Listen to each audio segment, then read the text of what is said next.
Hey, what's going on, guys, and welcome back to another video. So today we're going to have part 4 of our beginner to 2K guide on YouTube, and today we're going to be playing against Winged Hussar, and this guy is a Finnish. He's sitting around 1651, exactly the same elo as us, and he's got around 700 games played, so he's pretty solid around that elo.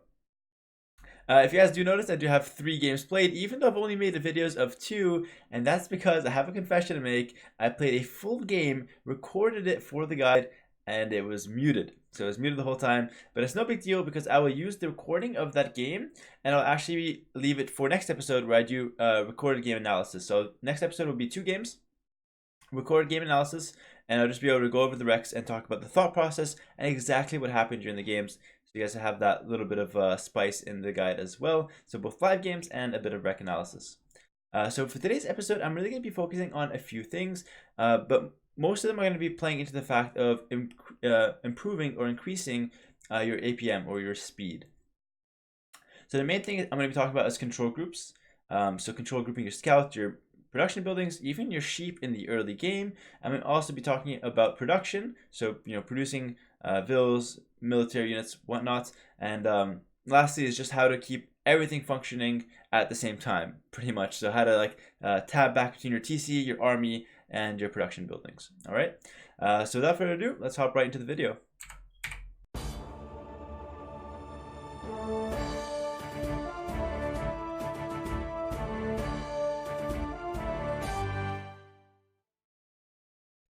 Alright, just gonna make sure I'm unmuted here, because last time I was muted the whole time, so I'm a bit paranoid.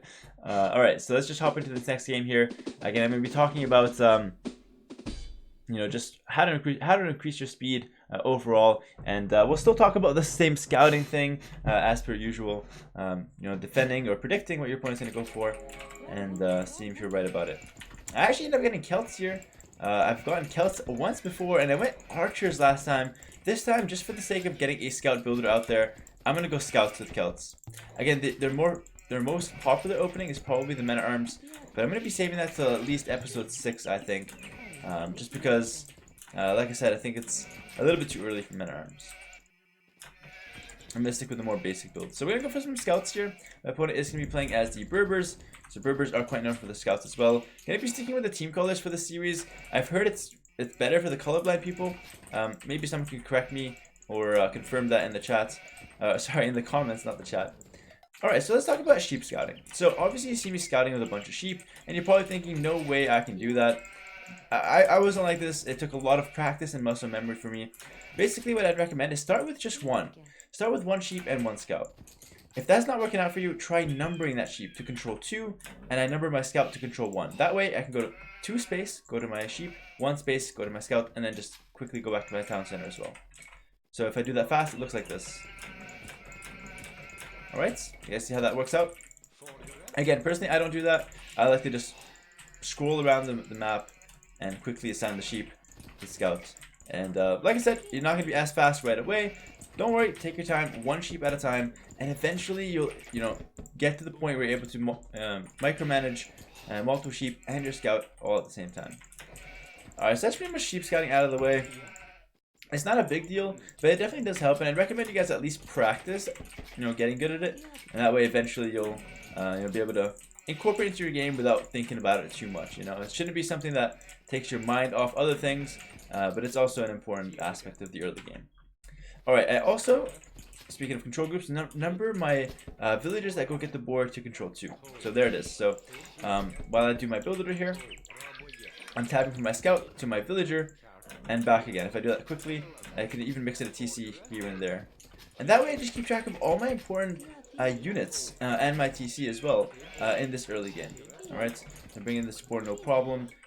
Garrison so I don't lose the villager. Pretty smooth start so far. No complaints. No complaints whatsoever. Just bring in that boar. Quickly go back with this villager. And let's go to get the berries. Alright, so let's take a look at my scouting real quick. So what do I know of my map? I found all my basic resources. Like my berries, my sheep, and my boars. Quickly, just talk about my opponent scouting. I found the berries, I found the gold. I'm going to scout in places where the TC cannot be. So this hill, I'm going to go on it the whole time. I see a wood line, let's go near the wood line, because again, the TC cannot be on the wood line. So I'm doing this in order to avoid running into the TC. So it's probably here, but just in case, let's not run into this area, because this is flat land. The TC could be there, so let's just back up. Oh, I see deer, now I can walk. You guys see the idea? Keep doing that, and eventually you'll never actually run into the TC. I'm at the edge of the map, you can go there. Oh, I'm actually going to lose this villager. I'm going to show you guys a neat little trick I like to do. You build a house on it, and it stops attacking you, so a little spice there for you guys. And we can get that guy to safety. Now there's a little bit of spice. I don't expect you guys to pull that off, but I guess if you guys know it's in your back pocket there. I was too busy explaining. But yeah, like I said, just scout in places where the enemy TC cannot be, and you guys should have no problems whatsoever at losing your scout. Because I see it all too often that people lose their scout, and they're wondering why or how can I predict where the TC is. This is my best advice: scout in places where the TC cannot be. Alright, so I'm going to be going for 21 pop scouts. At this point, I want to scout and see what my opponent's doing. So I want to see, okay, he's going for berries, pretty standard stuff. Let's see how many he's got on wood here. That could be a good indicator. I'm seeing 1, 2, 3, 4. Fifth one coming. Okay, we're going to go 21 pop. Pretty good stuff. And like I said, scouts, not the most common with scouts, but again, it's really just to demonstrate the builder. And we'll talk about men-at-arms in episode 6 and up. I think I'll just start with archers and scouts for the earlier episodes for the more beginner players, because they're a lot simpler builders to grasp. If you guys do want to find these builders, I'm not going to be going over them in this guide. However, you can find some on YouTube, either in my channel or others, or you can simply join my Discord. And if you are a sub on Twitch, on the Twitch channel, you can get 8 to 10 builders or notes available to you guys in the Discord. So make sure to check that out. I'll leave a link in the description to both my Twitch channel and my Discord. Alright, so here I'm going to get my barracks. This is the time where I want to scout him and see what he's up to. So my scout's kind of in no man's land here. I'm going to make sure I'm scouting the front of his base, see what he's up to, if he's making a barracks, if he's on gold. I can also take a look at his score. If it's really high, I can expect a drush. If not, there shouldn't be any problems. Okay, I see a barracks, so it's most likely going to be scouts. So barracks at this time, no gold. It's exactly what I'm doing, and I'm doing scouts. So just by logic, he's probably doing scouts as well. Alright, so simple 21 pop scout builder here. At this point, I'm going to run my scout back just to make sure he's not going to be going any forward or any sneaky villagers. My scout being sent from his base to my base at this time can help me scout for that thing. And also, I'll just keep my scout in good position to defend my base. I go up to Feudal Age, I get both my upgrades, and I'm just going to be going around the standard build right now. Nothing too fancy. And actually, he's still in Dark Age, so I can chase the scout and net myself a really nice advantage. Alright, when talking about control groups, I like to have my stable as control 3. It doesn't really matter, as long as you control group your production buildings, I think you'll be fine. So, control 3 for the stable, and control 1 for the scout. So if I tab from my scout, back to my stable, back to my scout, back to my TC. Those are the buttons I'm going to be clicking. In addition, I don't actually have to tab back to my stable. I can just click 3 once and have it available. So I can actually queue units without looking away from my army. So keep those two things in mind. And I'm going to show it off later in Feudal Age, how I'm going to be super efficient with my APM. Alright, so I'm going to tab to my TC, back to my army, make a scout from the stable. Oh, I realized I can't afford it. Cancel, TC, make a build. So again, that's just kind of what my actions are going for. Keep track of what my screen is looking like throughout Feudal Age, and you'll see exactly what I'm doing. I just kind of broke it down to you where my buttons are, and let's go attack with 3 scouts here. Since I'm not fully walled, I'm going to make a spearman on my woodline just to keep it safe, because I know he's going to be going scouts as well. With 1 villager, I'll also be slowly walling up my entire map. And let's see what I can do with these 3 scouts. Where do I see a spear? I'm just kind of scouting. I'm just looking. Again, even if I'm here, I'm still tabbing back to my TC. I'm making sure I'm making farms, even if I'm controlling my scouts. Alright, let's quickly continue with my wall on this side. Let's see what else I can find. And I'm gonna even make 2 spears at this point, because my gold is there as well as my wood, so it makes sense to defend it with 2 spears. Not gonna run through the TC. I'll be just quickly looking around the side. In a higher level game, I probably would have tried that. And at this point, I'm gonna transition onto gold. Alright, so let me quickly pause here. So At this point, I've got to make one more decision. So I've made the decision to go for some scouts. They haven't really paid off yet, but they haven't been a mistake yet. Like, nothing's happened, right? But I do look at this map and I see a forward gold and forward berry. So right away I'm thinking, if I can get a lot of military, put the pressure on in Feudal Age, I might be able to get a really good advantage. By the way, I am sick, so if my voice is a little bit weird, that's just the reason. So I'm trying to push through it. Bear with me here. So yeah, I'm going to make that decision, whether I can go for a lot of scouts, maybe some archers. We'll wait and see. I think for now, I'm just going to be continuing to mass scouts and trying to pressure that forward gold. So that's my game plan now. Let's see if I can stick to it and execute it properly. Yes. Again, the alternative is just to wall up and go Castle Age. That also will work, but I might as well try and see what my all-in or extended Feudal Age can get me here. Alright, so we're going to continue making some scouts. I'm not going to take too many risks. I'm just going to run away when I see his scouts. Maybe playing it safe. And again, controlling the area. And this is not the only place I can hit. I can probably run around the side and see if he's open there as well. Switching on to gold at this time. Okay, now I'm taking good fights. He's running back. Again, it's just kind of like back and forth stuff. Let's go ahead and add a range in here. And let's go for some archers. So I see 1 gold, 2 golds, and a hill and berries. This is going to be really easy for me to pressure. And I think I'm going to go for it, guys. Oh, I see the third gold. This is important. Again, playing the map is important. All 3 golds are on the front. I promise you, if we go for a lot of Feudal Age play, it is going to work out. Just because of how the map is shaped and where his resources are. Alright, so it looks like he's doing a counterattack here. Shouldn't matter. I've got my spears in place to just defend this. 1 spear he thinks of fighting. 2, he can never fight.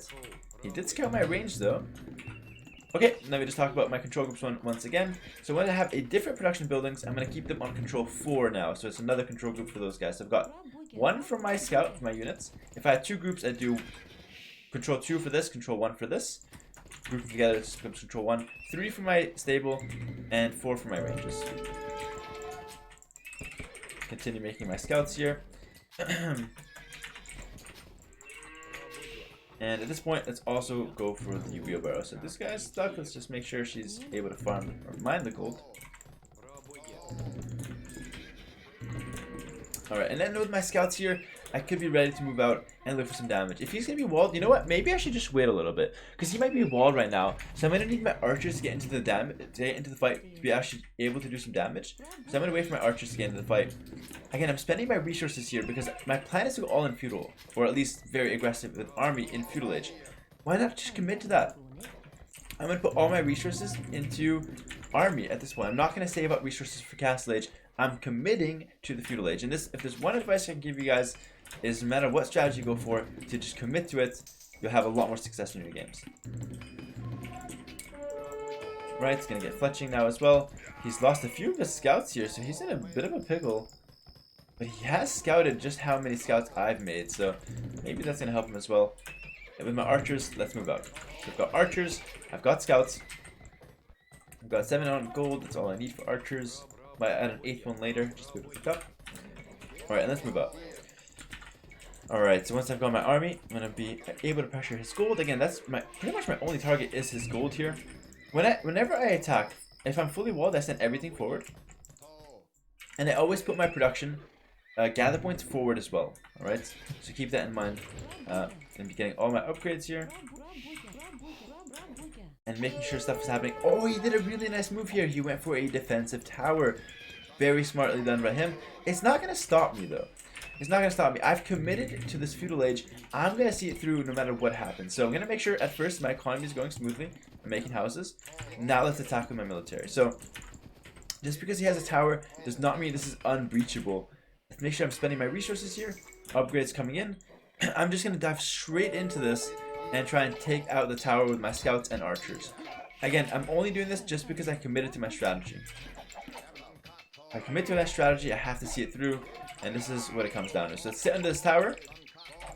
My scouts are here as well. We'll take it out. And as you guys can see, he's getting forced off the gold. Why? Because I have more army. I'm not going to stop producing. I'm going to continue producing my army. And let's try and take out this tower as efficiently as possible. I am taking some losses, but I've got so much military that it hardly matters. Alright, at home now I can easily decide to stop making scouts at any moment.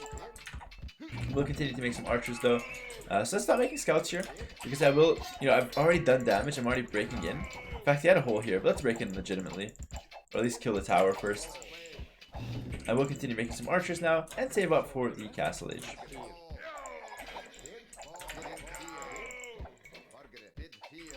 Alright, so as you guys can see, this is a little bit messy. Smart play from him to add that tower. And now I'm just going to be going up to Castle Age. Alright, so let's go ahead and use my army. At home, I'm saving up for Castle Age. And as soon as I have the resources, tab back to my TC and go for it. Alright, now let's look to put the pressure inside. Again, maybe a little bit more micro intense. Maybe you guys wouldn't have thought to commit into that tower. But like I said, if there's one thing I could tell you guys is commit to a strategy and kind of see it through, because I'd rather you guys lose because you overextended than to lose because you're undecisive. Or indecisive, however you say it. Right? Now he's in the Castle Age, so I've got a decision to make. Either I stay crossbows or I switch to knights. I see he's making camels, let's stick with crossbows. Easy decision here. Alright. I can still fight that camel, it's only one, don't be too scared. And let's take my farms off now and go for wood. Again, I'm kind of camping because remember, I have control of the gold. I don't have to dive in there. And that's the beauty of playing according to the map. You don't have to do anything special to win games. You just have to be consistent and smart about it. I'm just going to camp this hill. If he wants to take gold, he has to fight me where I want the fight to happen, which is on the hill outside his base. And look, they start to get desperate. They need the gold. And that's where I punish them. I don't want to dive in. I just punish them. And there's the GG called. Again, very, very simple. I did not do anything too crazy here. I didn't do anything too crazy here. I just looked at the map. I saw all 3 golds were on the front. It came down to good scouting from me, and then a good decision to pressure the gold and go all in. It's not even that my opponent played bad or anything. Obviously, he's a bit more of a weaker player compared to me. As far as actual micro or mechanical play, there wasn't a huge difference. In fact, my opponent actually played very smart. He made a tower to protect his gold, but I went for a full feudal, or extended feudal age, with adding in some scouts and some upgrades, and I just committed to it. I saw the tower, which normally might tell me to back off, but since I knew I had to commit, I had to do damage, I had to take him off gold, I went for it, and it ended up paying off. So if there's one thing you guys can take away from this video, is really just pick a strategy according to the map, according to the civs, be able to adapt throughout the game, be flexible, and then once you choose a strategy, commit to that strategy, and don't be afraid to overextend rather than play too safe or too passive, because you'll learn a lot more by overextending, by stretching your limits to see exactly what your strategy can accomplish. And there you go, guys. I'm able to take out the tower, kill all his army, and actually take him off gold, just because I actually took that fight and engaged with a very high commitment in Feudal Age. So I hope this was in any way useful to you guys, and as usual, any feedback can be in the comments below or on the Discord, which I will link in the description below.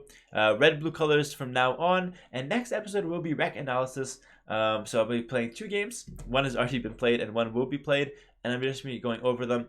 I'm going to be talking about how to defend a tower rush on the next episode, because I did get tower rush in that first game that I played today. So stay tuned for that. And as usual, if you guys have any requests, make sure to let me know as well. Hopefully this was useful. I hope you guys enjoyed, and I'll see you guys in the next video. So take care and bye for now.